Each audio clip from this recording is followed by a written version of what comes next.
Hello बच्चों, आप लोगों को आज मैं चैप्टर 2 रचना के आधार पर वाक्य रूपांतर, ये चैप्टर 2 है और क्लास 10 का सिलेबस है। इम्पॉर्टेंट सिलेबस है, ये बोर्ड में क्वेश्चन पूछी जाती है और ये बहुत आसान भी है। आप लोग समझ जाएंगे अच्छे से तो बहुत अच्छा होगा।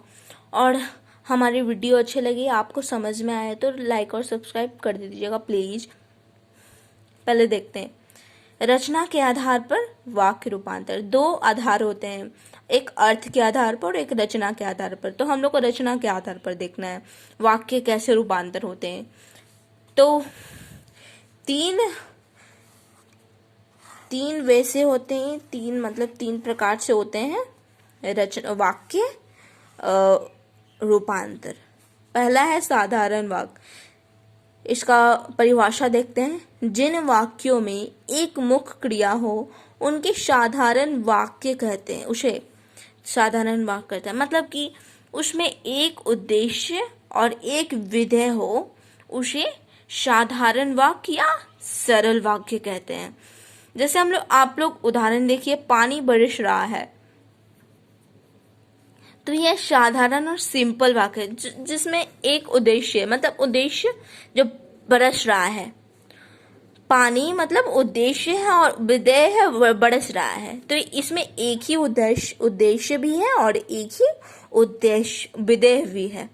तो इसे हम लोग सरल वाक्य कहेंगे और साधारण वाक्य। जैसे मोहन पुस्तकें खरीद घर से होता हुआ आपके पास पहुंचेगा, तो ये सब साधारण वाक्य है, मतलब कि सिंपल सेंटेंस। सरल वाक्य जिसमें एक उद्देश्य और विधेय, आपको समझ में आ गई होगी। संयुक्त वाक्य कंपाउंड सेंटेंस, जहां दो या दो से अधिक उपवाक्य किसी समुच्चय बोधक अवयव से जुड़े होते हैं, वे संयुक्त वाक्य होते हैं। समुच्चय बोधक मतलब कि किंतु, परंतु और से जुड़े होते हैं, वह वाक्य उसे संयुक्त वाक्य कहते हैं। मतलब कि उसमें दो उद्देश्य भी हो सकती है, दो विधेय भी हो सकती है, इसे संयुक्त वाक्य कहते हैं। उद्देश्य मतलब कि जिस पर प्रभाव हो रहा है, मतलब कि यहाँ पे लिखा हुआ है ना, पानी बरस रहा है, तब पानी हो गया उद्देश्य और बरस रहा है विधेय। इसमें है प्रातः सूर्य उदय हुआ और पक्षी चहचहाने लगी। तो देखिए यहाँ पे समुच्चय बोधक का उपयोग हुई है। यहाँ पे देखिए, और है समुच्चय बोधक, और, किंतु, परंतु, ये सब समुच्चय बोधक होते, क्योंकि, या, ये सब इसलिए, यह सब समुच्चय बोधक है। और आप कुछ पिएंगे या आपके लिए भोजन ले आऊं, देखिए दो उद्देश्य को जोड़ा गया, संयुक्त बनाया गया। दो वाक्यों को जोड़ रहे हैं, जो उसे संयुक्त वाक्य कहते हैं। मिश्र वाक्य कॉम्प्लेक्स सेंटेंस, आश्रित, यह वाक्य आश्रित होते हैं, मतलब किसी पे आश्रित होंगे यह वाक्य, मतलब कि आधा पर हम लोग पूर्ण नहीं कर पाएंगे। जैसे कि ये है प्रातः सूर्य उदय हुआ, यहाँ तक हम ये प्रश्न मतलब कि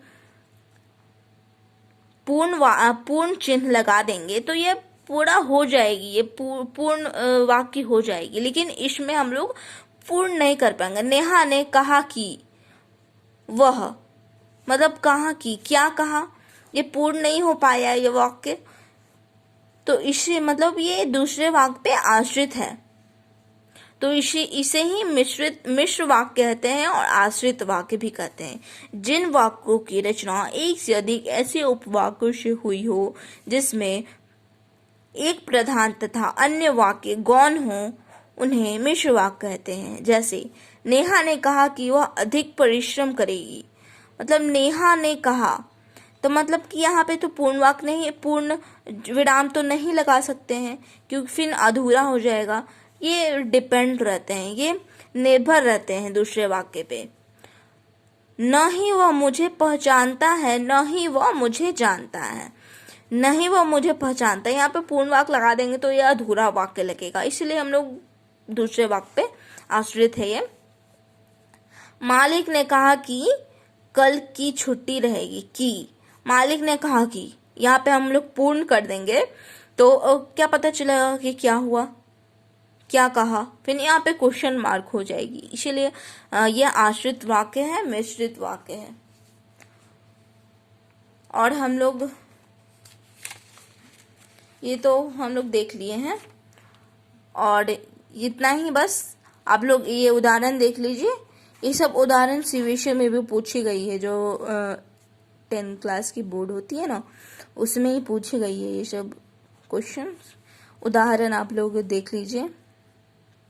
बस आपको वीडियो में ये चैप्टर समझ में आई होगी, तो सब्सक्राइब और लाइक कर दीजिएगा प्लीज़।